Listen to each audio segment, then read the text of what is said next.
Okay, so now I have played with kids that haven't had any rough and tumble play. And it's really hard to play with them, partly because they're easily frightened. You know, they'd like to play. I know how to play with kids. They'd like to play. They're pretty hepped up on it, you know, and they're really excited, especially about physical play. But they're awkward, you know, so you play with them, they stick their thumb in your eye, or, you know, or they cry really easily when nothing really happens, and like, they just don't have it together. A kid that has done a lot of physical interaction, physical playing, that kid, it's a different sort of kid, because the first thing the kid knows, it's not a rule, the first thing the kid knows is how forceful can he be with you so that it's exciting and interesting and fun, but it's not too much. And that's really an interesting question, because actually, to really play a good game, like a physical contact game, like wrestling with a kid, is that you want to let that kid come right up to the edge of hurting you. And the closer the kid gets to the edge, the more fun it is for both, because the kid will give you a whack and you go, you know, and it's good, you know, and then maybe he'll give you a harder whack to see if he can get away with it. And kids will often, they'll come up to you, whack you, and then run away, and then they'll look, okay? And if you're laughing, then they'll come back and try a harder one, and then, you know, they're doing it incrementally, because it's exploratory behavior, and part of the exploration is, okay, what are bodies like?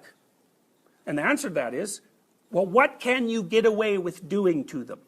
But it's a more sophisticated answer too, which is, what can you get away with doing to them in a way that allows you to continue to explore without fear or punishment and without blowing the whole game to bits? Okay, so how do you figure that out?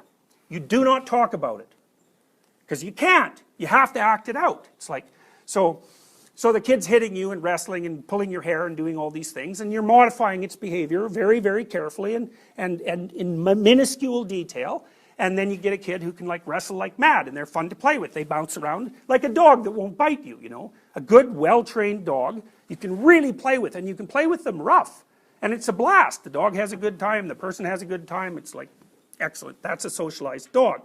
So, the other thing that kids learns, which is quite cool, is what hurts them and what doesn't, and how afraid can they be and still have fun.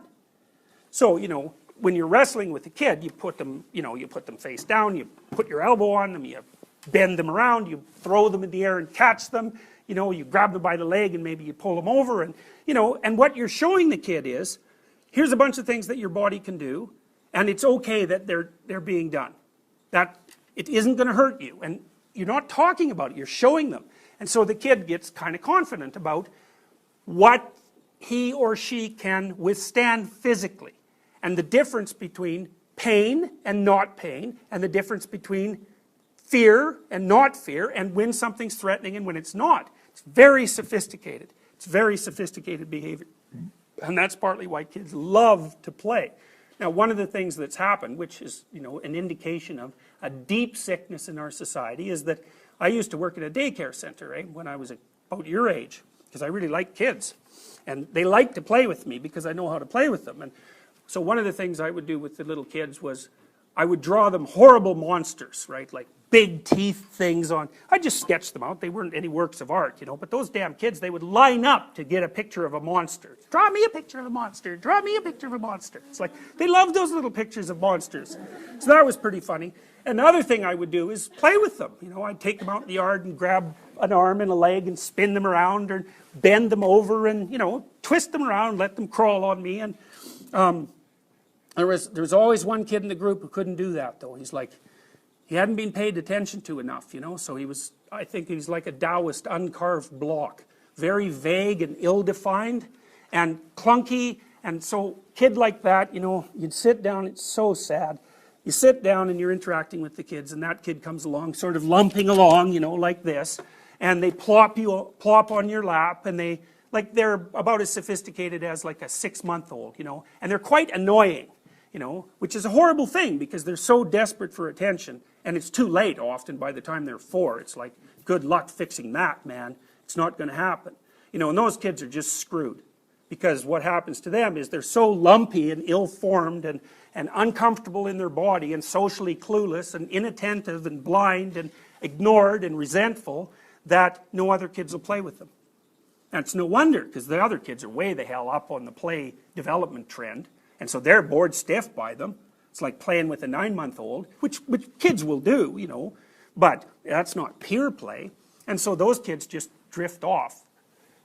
They stay on the outside of the peer group, and they never get into it. They never get into it. So, very, very ugly. And so now in daycare centers, you can't touch the kids. It's like, what the hell? You know, well, why? Well, because you can't distinguish play from molesting. It's like, who can't distinguish that? You know, and what are you going to do? You're going to deprive the kids of play because of your stupid paranoia. That's the whole process, right? Brilliant. Brilliant. You know, what you're doing is you're teaching children that adults are so dangerous that they can't be trusted to be near you. That's a lovely thing to teach children, especially because they're going to be adults.